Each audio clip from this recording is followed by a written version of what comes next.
焦點視頻聆訊萬象嘅時間，熒光幕咧，我哋見到香 Sir 喺度嘅。大家好。嗱咁啊，香 Sir 好開心啦，咁啊可以喺焦點視頻啦見到你 ，OK。咁我相信咧，即係都有啲觀眾咧，其實一路本身咧都有留意開你嘅 channel 啦。咁我自己都非常之開心啦。今次有機會啦，可以同你去合作嚇，咁啊可以講多一啲咧關於即係民王殿嘅資訊咧，就去分享俾大家。咁我好記得咧，就係最開頭嘅時候咧，咁我同你傾啦，即係話，香 Sir，我哋講下啲咩題目好咧？咁樣，香 Sir 話你唔使你上嚟得㗎啦，因為我實在太多 case 咧，即係想分享俾一啲觀眾。咁我喺度諗講一啲 case，咦都好喎，因為喺 case 當中，我哋會了解其實呢啲事點解會發生咧？係嘛？咁如果我哋知道點解會發生嘅時候，我哋係咪都可以未雨綢繆咧？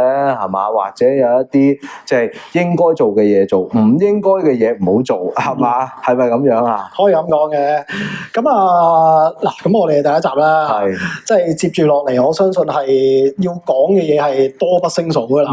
即係今集應該只不過係一個我平時日常之間嘅一啲嘅題目，咁但係咧，咁當然我精挑細選過一啲，在第一集叫做精彩少少啦。咁喺我哋呢個聆訊萬象嗰度分享啦。我講第一個 case 先。好，多謝你收看我哋嘅節目。如果中意嘅話，記得讚好我哋嘅影片，同時留言支持我哋。最緊要嘅係訂閱我哋嘅頻道焦點 FM TV。焦點係一個推廣知識共享嘅綜藝網絡平台，你絕對可以喺呢度揾到自己喜歡嘅內容。影片資訊欄有主播嘅網站專頁連結同埋聯絡方法，仲可以領取網站免費公開網課。記住，名額有限，把握機會。咁呢個 case 咧就係喺6月嘅時候，佢上嚟嘅。呢一位小姐咧，咁就有一個好大嘅困擾問題，就係嚟自於佢個仔嘅。咁喺佢個仔咧，大約喺18、19歲嘅時候咧，咁就突如其來精神病、精神失常得非常非常之嚴重，突然間係啦。咁直至到今時今日2013年嘅今日啦，咁佢個仔嘅問題咧，其實係啦，2023年啦，係啦。咁佢個仔嘅問題咧係纏繞咗佢將近20年噶啦嚇。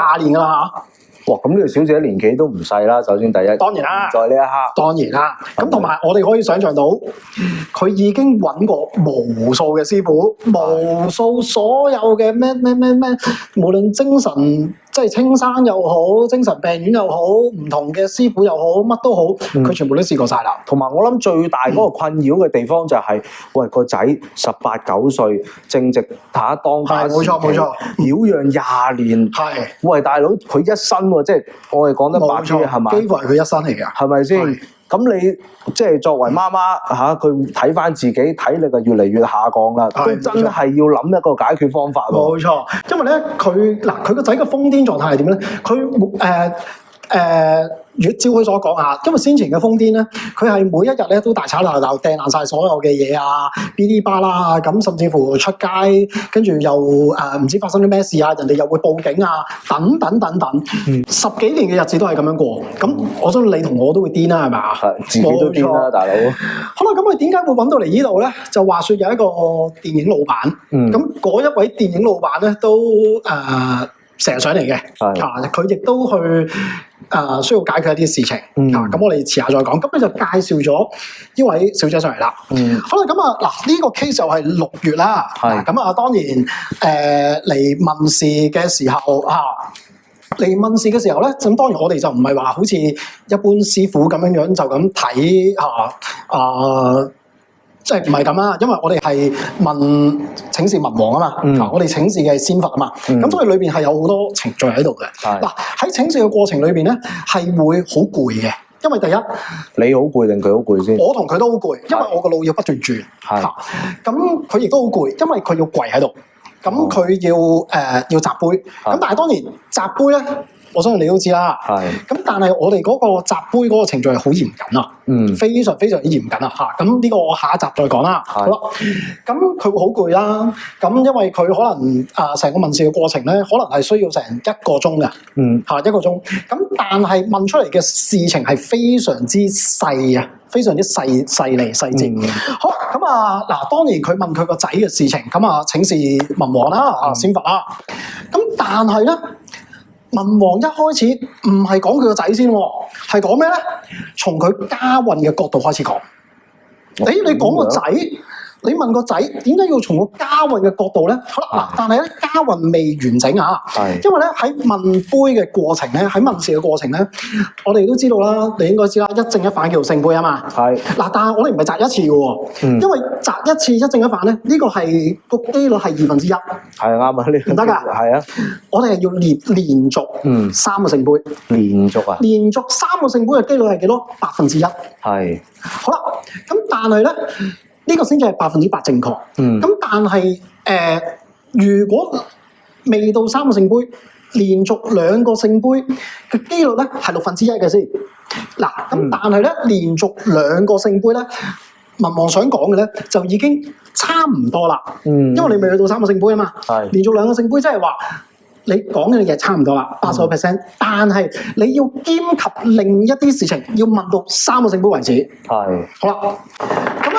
家運嗰度咧只有2個聖杯嘅啫，即係我要兼及其他嘢咯喎。咁我就一路數，咁喺一路數嘅過程就個路係要轉噶嘛，咁所以我好攰咯。係，好啦，咁你又要諗下佢係啦，因為我要從佢個仔啦，佢個仔唔係啦，要從家運開始講啦。咁家運我就會諗係咪講緊因為一啲兼及一啲風水嘅問題啊、信仰嘅問題啊、房間嘅問題啊，會唔會有其他鬼怪啊、物件啊擺設？咁通通都冇會，頂多只係1個聖杯嘅啫。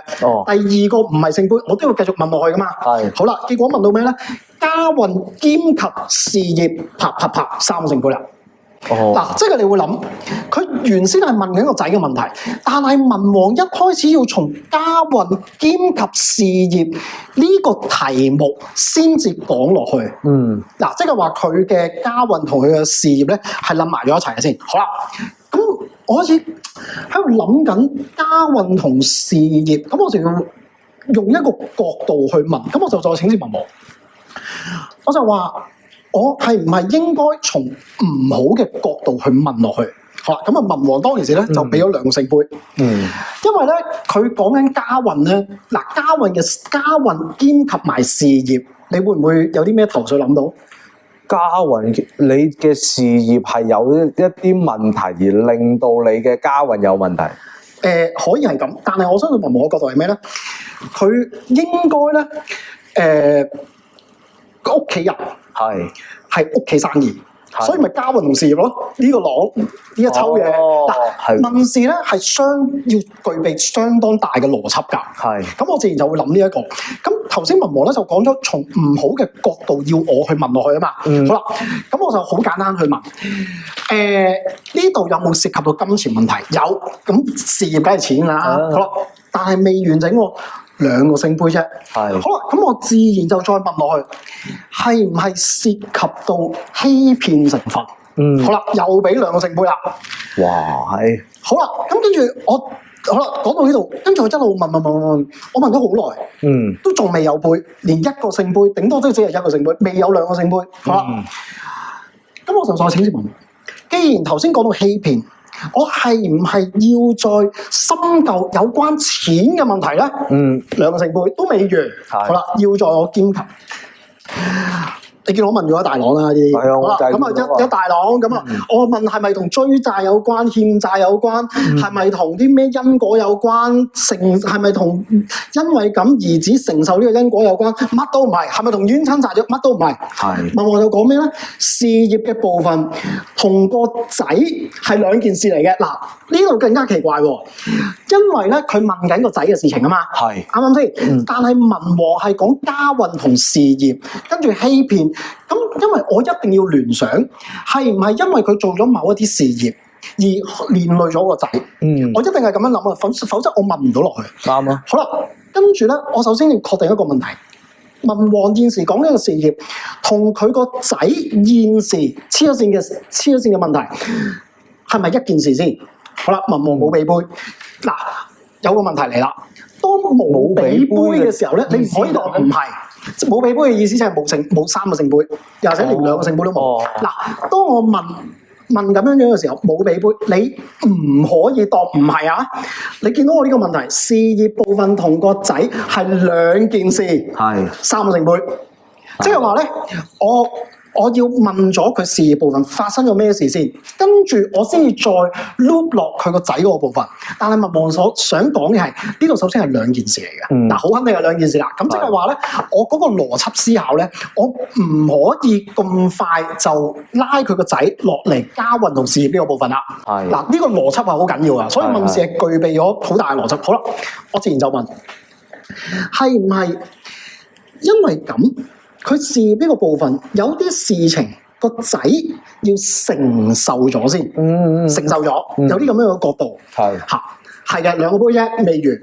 咁我就再問，我話可唔可以咁啊？因為我問到咧拗晒頭，家運同事業同個仔有2件事，係冇拗頭先？係，但係文王又要從家運同事業開始講啦，但係又唔可以將個仔攆埋啊！哇，我拗晒頭啦！我話不如咁啦，我同文王講。不如咁啦，你老人家可唔可以透過簽詩去講解？嗱，簽詩即係文字啦，係咪？即係啲人求簽嗰啲咯。好啦，咁我要請示我文王可唔可以先嘅？可以2個杯啫。嗱，點解會2個？我問可唔可以用簽詩講解嘛？2個杯，即係其實已經可以啦。不過2個杯意思即係不過嘅意思係咩咧？我要問個題目出嚟。哦，個題目出嚟，我就問啦，係唔係個題目要兼及個仔嘅？係啦，肯定係啦，3個杯。好啦，咁我就再請示啦。最後咧，文王俾出嘅題目咧就係咁。呢位太太嘅先生丈夫，第一點。丈夫因為事業，第2點。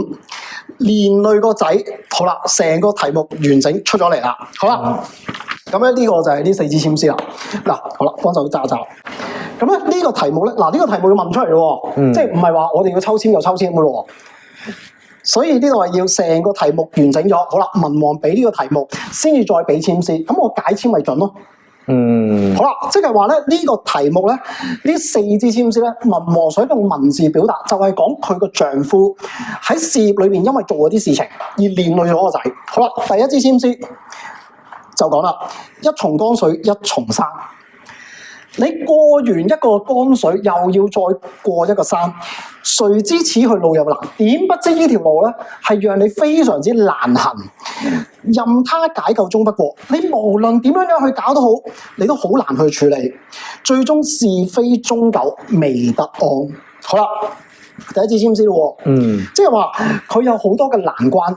佢先生係造就咗一啲嘅事情，而令到佢哋成個事業，佢個仔嘅問題咧，係因為佢造就咗好多難關，令到個仔有問題。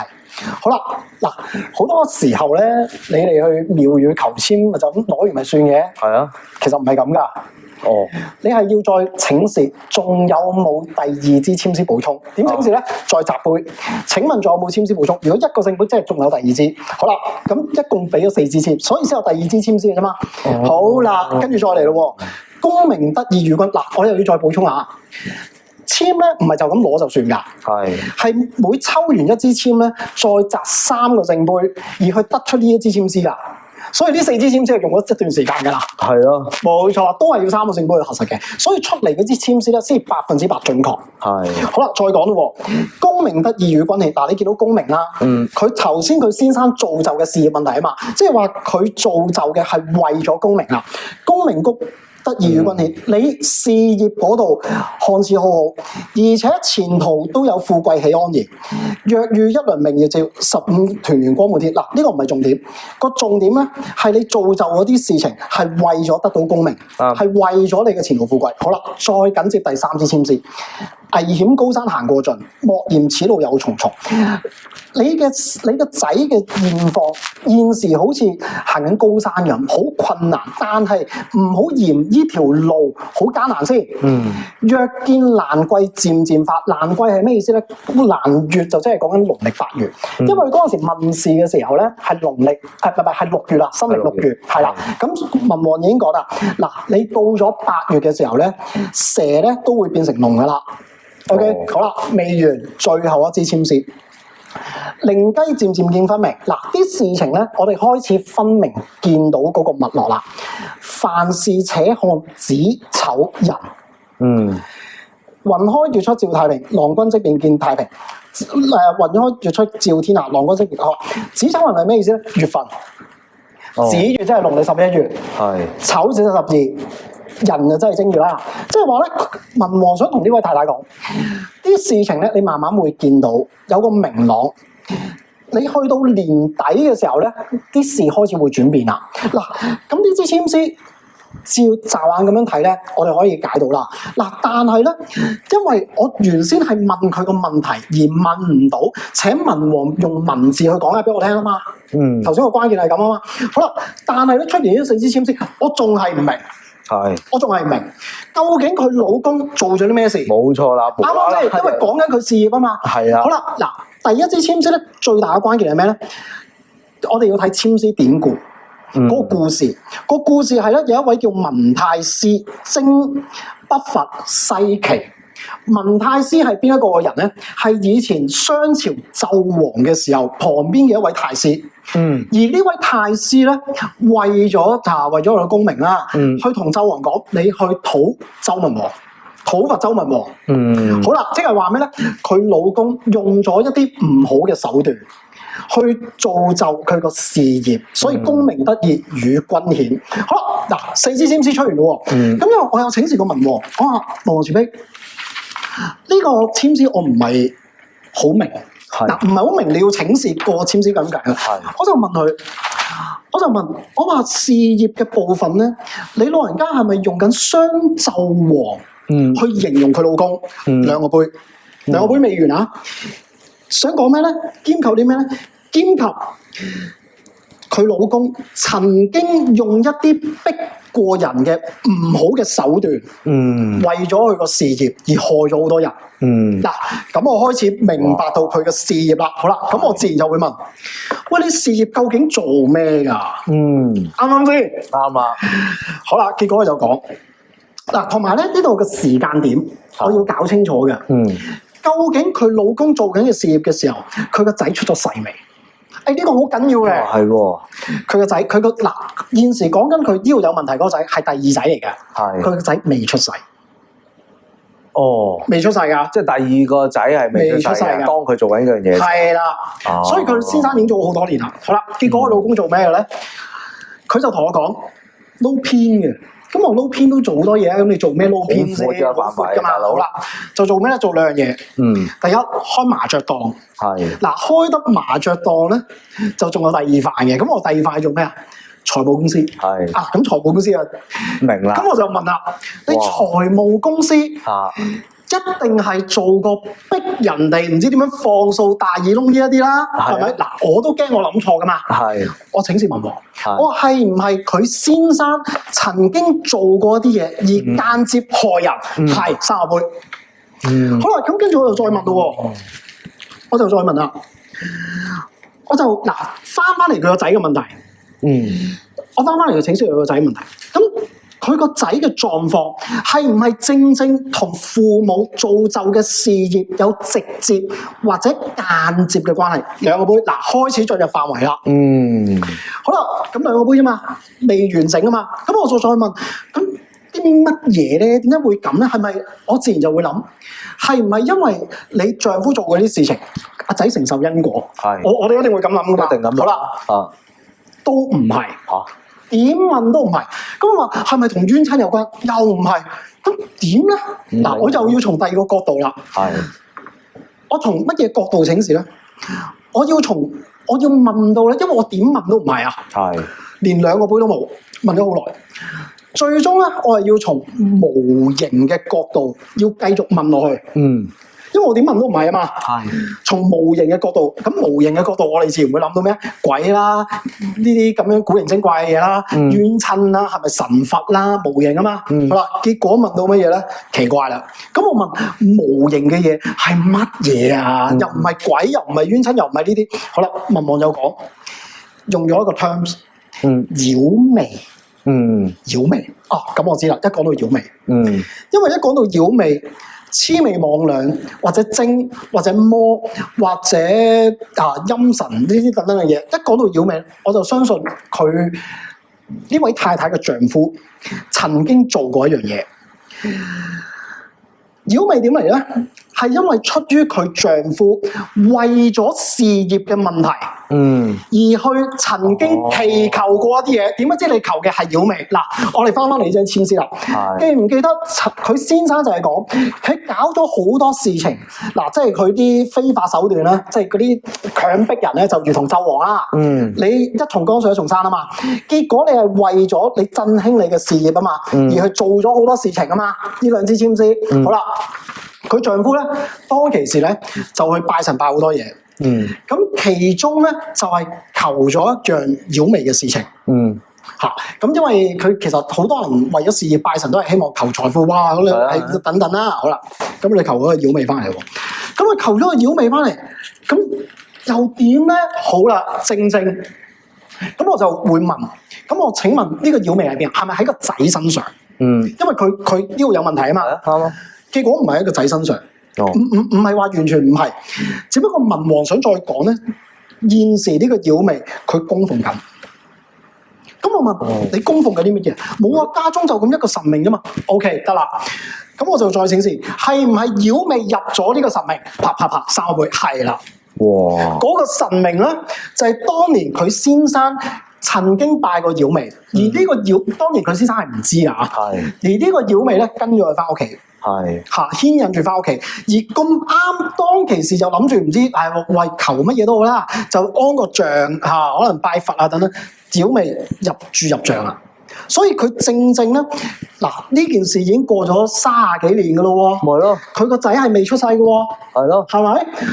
佢供咗30幾年，係供緊妖媚，係。依家佢丈夫已經死咗噶啦。係，佢丈夫已經死咗噶啦，係啦，但係正就係供奉住。好啦，嗱，咁你見到啦，係唔係我要去處理佢個仔嘅問題？我要請示點解決啊嘛？我仲需唔需要再問落去？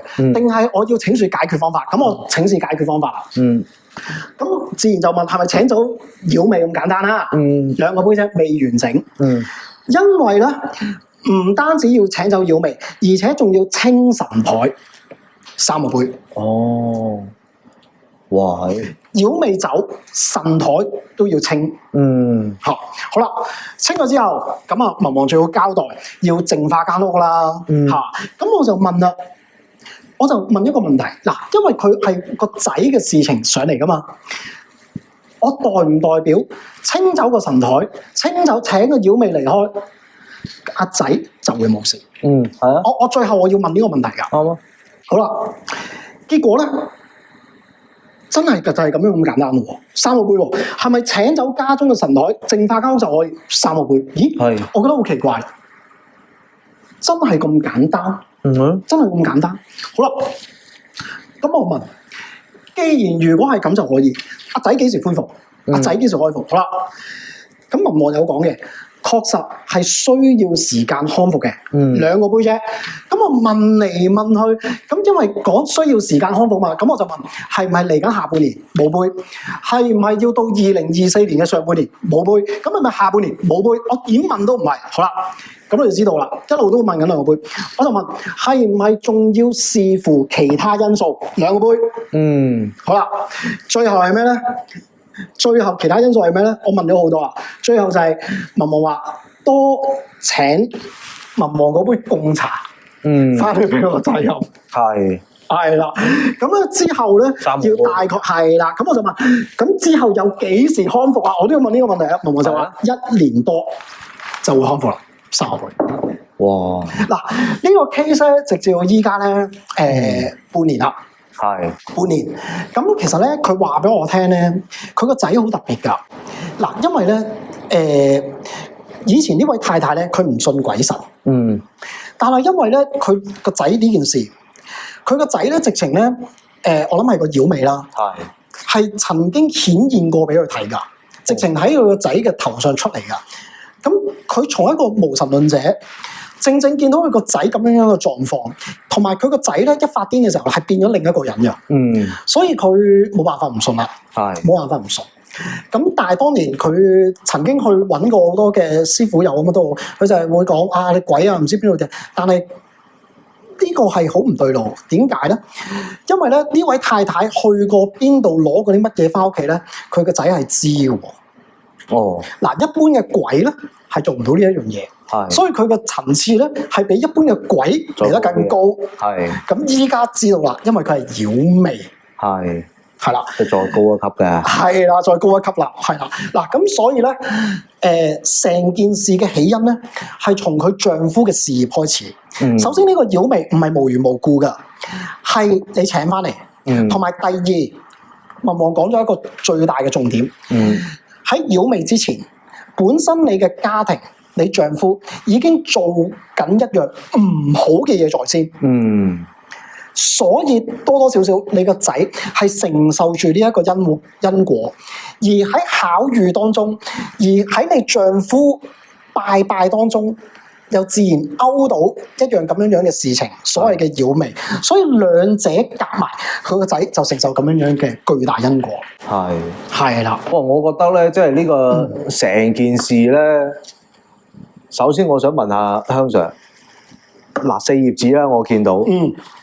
搞咗幾耐咧？其實佢問嘅過程咧，其實唔算好耐嘅，因為最耐咧就係我一開始要搞清楚佢當初文王講家運同事業，但係跟住文王又話，首先同個仔嘅事情，首先係兩件事先，即係話我要從家運事業，我問咗呢個脈絡，我先至再諗到佢個仔嘅事情啊。係啦，咁呢個部分咧，我係問咗一陣子嘅，咁但係成個過程都係1個鐘頭之內。嗱，首先咁講啦，即係我覺得咧，成件事、成個故事咧，即係我覺得香 Sir 咧就好有系統地去做下，即係每條問題咧，好有系統嘅，係真係，即係佢都會係 mark 低晒嘅，大家係可以睇到嘅。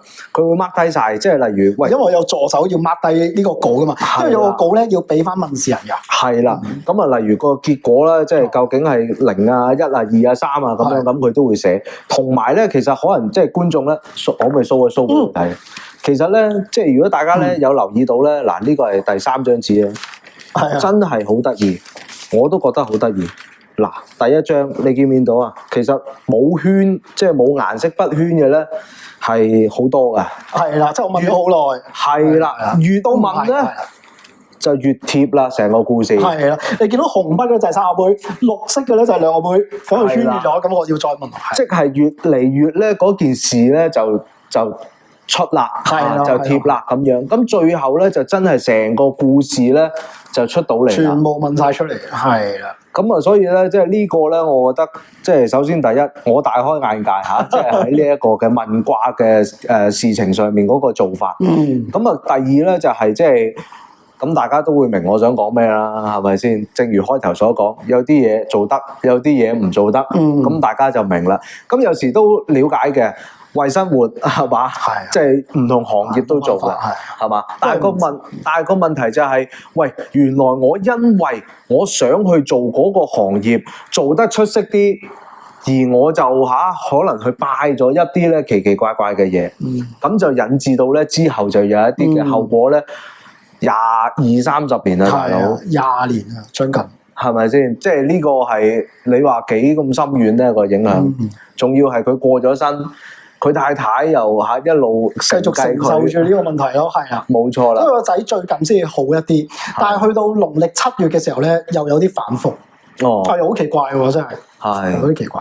咁啊，即係當然啦。喂，大佬已經搞咗20年。係啊。咁梗係康復都要啲時間啦，係咪？因為入得好深啊，入得太耐啦。係，因為有時我諗嗰個影響係即係喺嗰個妖魅佢嘅纏繞影響，一路都會除咗影響佢自己啦，亦都影響佢周邊嘅嘢，再影響埋佢㗎嘛。啱唔啱先？冇錯。OK，咁啊嗱，所以即係今次呢一個嘅故事啦，或者呢一個案例啦，講到明係真人真事啊。係，全部我哋民航店全部都真人真事嚟嘅，因為全部都係請示翻嚟嘅個案嚟噶嘛。即係我哋其實手頭上咧係已經差唔多有數千噶啦，好大沓好多沓 file。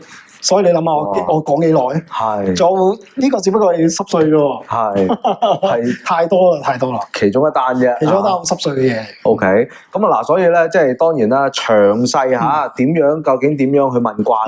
咁啊，即係正如香 Sir 啦頭先所講啦，咁我哋第二集咧，我哋再同大家咧揭示下嚇，揭秘下究竟點樣去真正去問卦，好冇？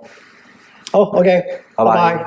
多謝你收看我哋嘅節目。如果鍾意嘅話，記得讚好我哋嘅影片，同時留言支持我哋。最緊要嘅係訂閱我哋嘅頻道焦點 FM TV。焦點係一個推廣知識共享嘅綜藝網絡平台，你絕對可以喺呢度揾到自己喜歡嘅內容。